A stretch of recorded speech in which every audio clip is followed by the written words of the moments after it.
merci. Asseyez-vous, s'il vous plaît. Et si votre patron vous torturait et vous surmenait constamment? Je ne sais pas pour vous, mais moi perso, je serais probablement à la recherche d'un nouvel emploi. Mais c'est exactement ce à quoi l'un de nos invités est censé avoir affaire. Allons explorer cette situation difficile. Veuillez accueillir cerveau et muscles.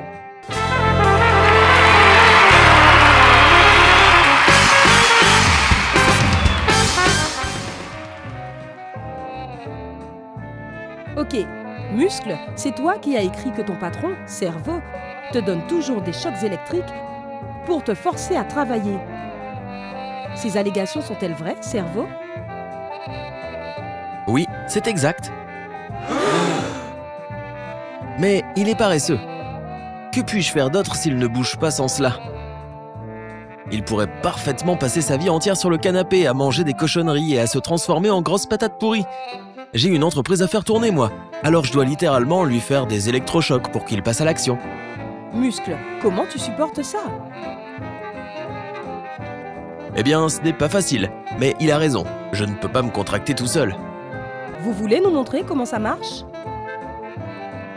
Bien sûr, mais laissez-moi d'abord appeler mon assistante, Moelle Épinière.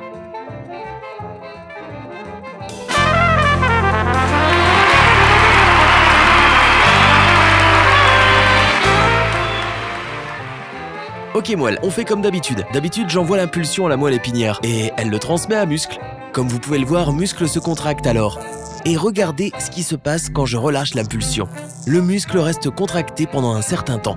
C'est comme ça que je le fais travailler. Impressionnant! Et combien d'employés comme Muscle gérez-vous? Je suis responsable de plus de 650 muscles et je ne les mélange jamais. Waouh! Comment faites-vous? Mon lobe frontal crée l'image d'un mouvement. Disons qu'on a reçu l'ordre de lever la jambe. Il détermine ensuite quels muscles doivent être contractés pour accomplir cette tâche. Après cela, l'information va dans ma région motrice.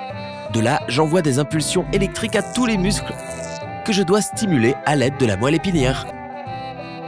Eh bien, Muscle, tu devrais être reconnaissant à Cerveau. Que ferais-tu sans lui? Mais il est trop dur. Je suis fatigué et je ne peux pas bouger.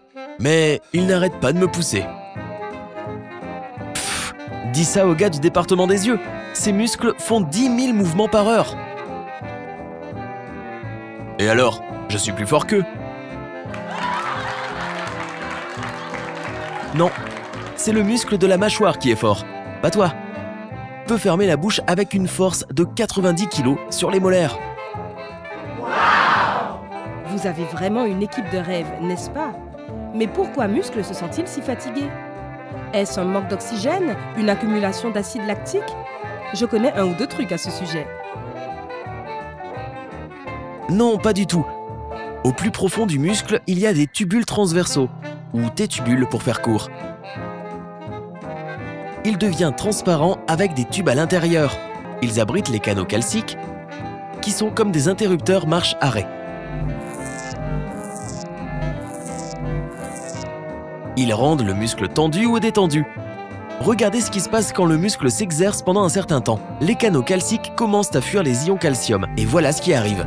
Tout d'abord, l'accumulation d'ions calcium provoque la combustion de muscles. Il travaille en dehors de sa zone de confort. Puis, lorsque les ions calcium s'échappent, cela produit une enzyme qui attaque et endommage les tissus musculaires. Le muscle ressent de la douleur après une séance d'entraînement difficile à cause de ces problèmes. Cela semble être une vraie torture. Regardez ce pauvre muscle. Eh bien oui, il prend un séchère, c'est vrai. Mais il sera réparé d'ici un jour ou deux. Ensuite, il deviendra plus fort. Mais n'y a-t-il pas d'autres moyens? Non, c'est comme ça que ça marche. Mais je sais comment rendre les choses un peu plus faciles. Alors, pourquoi tu ne le fais pas? Je le fais tout le temps. Sinon, tu tomberais en panne d'essence après quelques pompes. Oh, tu dis ça pour que les gens croient que tu es gentil, mais je ne te crois pas. Ok, je vais te montrer. Bien avant que le muscle ne commence à brûler, je sais que le niveau d'effort a été atteint. Alors je lui envoie un signal d'inconfort. Il se sent épuisé. Mais je peux aussi utiliser des trucs et ne pas lui envoyer ce signal immédiatement. Imaginez-le super fort. Concentre-toi sur l'exercice. Je me fixe des objectifs précis qui rendent la motivation à faire de l'exercice super forte.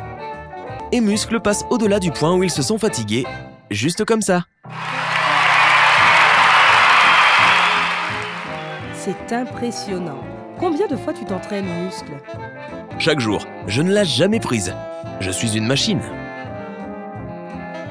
Oui, enfin, bouger, ce n'est pas faire de l'exercice. Il n'y a qu'une seule façon de rendre le muscle plus fort, le pousser à sa limite assez fréquemment. Plus le muscle s'exerce jusqu'au point où il y a une fuite de calcium, plus il devient résistant à ses effets. Le truc, c'est qu'il s'adapte et reconstruit rapidement.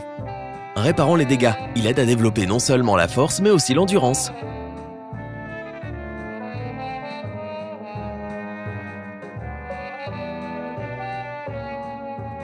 D'accord, je comprends.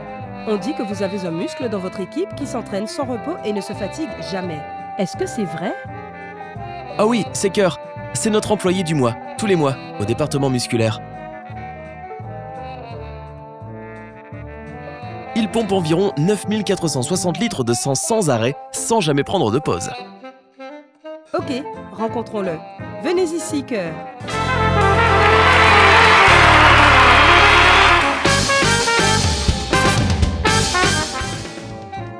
Il travaille 24 heures sur 24. Quel est votre secret, Cœur? Bah écoute, c'est facile. Je suis fait de tissu cardiaque. Je suis comme ça et il n'y a personne comme moi ailleurs dans le corps. Mesdames, tu vois, les muscles du squelette se fatiguent vite. Si cela devait arriver à Monsieur Cœur, cela provoquerait une crise cardiaque et toute notre affaire serait vouée à l'échec. On s'éteindrait tous. Pour éviter cela et permettre un travail constant sans fatigue, le tissu cardiaque a un arrangement différent.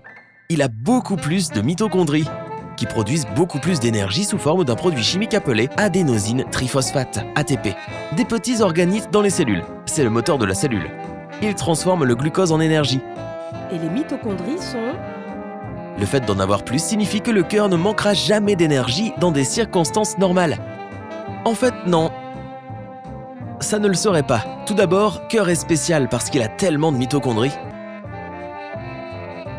Fascinant. Mais pourquoi tous les muscles de votre personnel ne sont pas comme ça? On pourrait penser que ce serait une affaire plus rentable. Si tous nos muscles fonctionnaient comme lui, la quantité d'énergie dont nous aurions besoin serait énorme et insoutenable. Notre entreprise, le Core Incorporated, aurait simplement besoin de plus d'énergie qu'elle ne peut en créer et nous aurions déjà fermé. Ok, je vois que vous avez une équipe parfaite telle qu'elle. Voilà qui conclut notre émission d'aujourd'hui, les amis. Un grand applaudissement pour nos invités et pour nos téléspectateurs à la maison. Maintenant, dans les commentaires ci-dessous, quelles autres façons connaissez-vous pour aider vos muscles à travailler fort sans se sentir épuisés? Si tu as appris quelque chose de nouveau aujourd'hui, clique sur j'aime sous cette vidéo et partage-la avec tes amis. Mais hé, ne pars pas déjà. Nous avons plus de 2000 vidéos sympas à te montrer. Tout ce que tu as à faire, c'est de choisir la vidéo à gauche ou à droite, de cliquer dessus et de profiter. Restez avec nous du côté sympa.